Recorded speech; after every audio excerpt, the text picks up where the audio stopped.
Sukuna has pushed Gojo to his limits. In GJK Chapter 233, Jujutsu Kaisen Chapter 233 dropped earlier today, and fans could, once again, see the fight between Gojo and Sukuna continue. Quite a lot of the fans feared that the fight was over in the previous chapter when Mahoraga managed to slice Gojo's chest. Thankfully, the strongest sorcerer of the current era is much stronger than that, and it would take something special to truly defeat him. In this week's chapter, fans got to see Gojo fight to the fullest and prepare countermeasures against Sukuna. This incredible battle looks like it is still going to rage on for a while, and fans can only sit back and enjoy as Gojo tries his best to win and end the ordeal once and for all. As expected, a big portion of Jujutsu Kaisen Chapter 233 focused on the fight between Gojo and Mahoraga. In the previous chapter, the adaptation process of Mahoraga was successfully completed, and now he can easily bypass Gojo's infinity.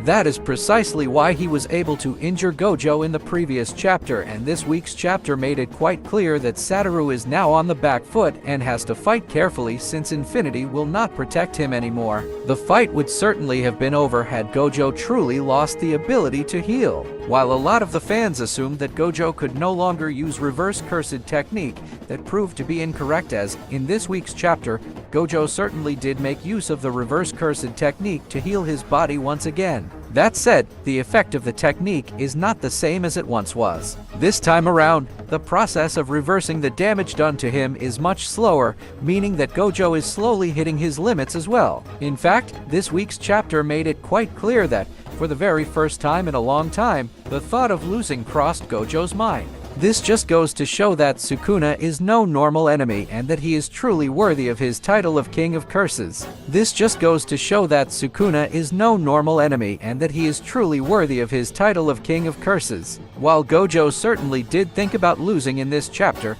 at the very same time, the thought also gave him pleasure. This is because Gojo has been the strongest for way too long, and there is a certain loneliness that comes with being at the top alone. This is because Gojo has been the strongest for way too long, and there is a certain loneliness that comes with being at the top alone. That loneliness is now being satisfied by none other than Sukuna, and, in a weird way, Gojo is absolutely relishing this challenge that is being posed to him. Gojo was successfully able to reverse all damage done to his body in the fight against Sukuna, although gradually. Gojo was successfully able to reverse all damage done to his body in the fight against Sukuna, although gradually. Fans could also see him engage in hand-to-hand combat with Mahoraga, which once again goes to show that he still has fight left in him. GJK Chapter 233 took a very interesting turn as, for the first time in quite a while, Sukuna started being on the offensive. Fans saw him be at the receiving end of quite a lot of Gojo's powerful techniques so that he could eventually acclimatize to his infinity. Now that the process has been completed, Sukuna is free to unleash powerful techniques himself. For instance, fans could see him make full use of the 10 Shadows technique in this week's chapter, and he was no longer just making use of one Shikigami. To Gojo, it appeared as if Sukuna was using the Shikigami to defend Mahoraga and making openings for it to attack. However,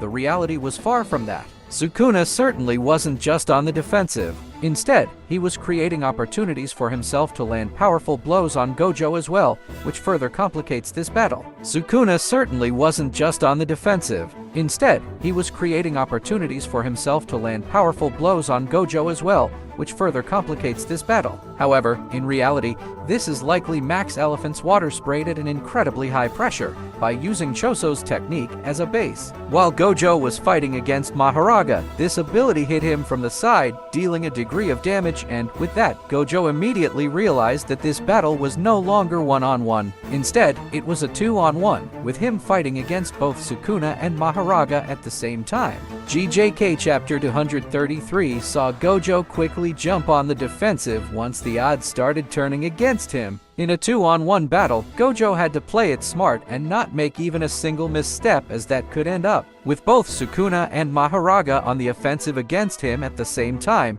the odds of Gojo winning this fight were already getting slimmer. However, they got even worse when Sukuna tapped into yet another power. This time, he made use of totality and used a fusion technique to combine their powers, and ended up creating a fusion beast called a Jito. Quite clearly, the battle turned into a 3-on-1 fight, and Gojo is now in deep trouble. With all three on the offensive at the same time, it is going to be extremely hard for Gojo to win from here on, but if he somehow manages to turn the tides in his favor once again, then he would certainly solidify himself as the greatest of all time. Fans already know that this fight has been against Gojo from the very beginning, given that Sukuna was using Megumi's body as a vessel. To make things worse, he now has two powerful Shikigami to aid him, and things could get even worse for Gojo moving forward. The only positive he can take at the moment is that it will take time for Maharaga to adapt to Red, and that means he can possibly create openings if he's smart about it.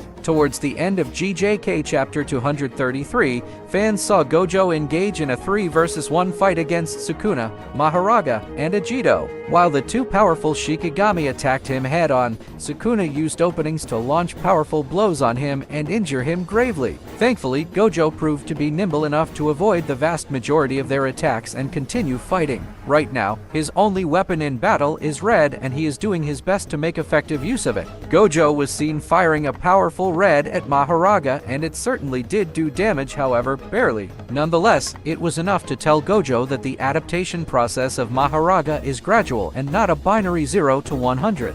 This means that Gojo would simply be wasting his time using small attacks, and his only way to take out Maharaga would be to use a powerful technique capable of taking it out in one shot. Now, Gojo is going to resort to his strongest technique, and he wants to use unlimited hollow to end this once and for all. It is a big risk that he's taking, given that this is a 3 versus 1 fight.